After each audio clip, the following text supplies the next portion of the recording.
De Fabri presenta Isola Tutto, il kit fai da te per isolare il cassonetto di casa tua da caldo, freddo, spifferi e rumori. Non necessita di opere murarie.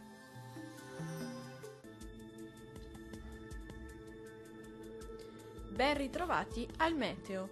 Sul Veneto il cielo risulterà molto nuvoloso sin dal mattino, con possibili schiarite nell'arco della giornata. Non si escludono nevicate sui confini alpini, possibili un po' su tutte le province e localmente anche abbondanti. Temperature minime comprese tra i -2 e -1 grado, massime comprese tra i 4 e i 7 gradi. Vediamo che tempo farà sul Friuli Venezia Giulia.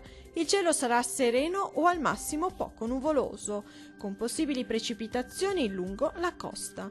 Temperature minime comprese tra gli 0 e 2 gradi, massime comprese tra i 5 e i 7 gradi. Vediamo infine la situazione meteorologica del Trentino Alto Adige. Il cielo si presenterà molto nuvoloso su tutti i settori, con possibili deboli rovesci di neve a livello locale.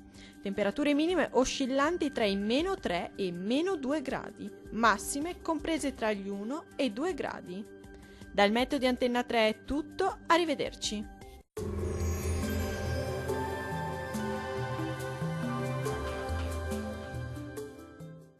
De Fabri presenta Isola Tutto, il kit fai da te per isolare il cassonetto di casa tua da caldo, freddo, spifferi e rumori. Non necessita di opere murarie.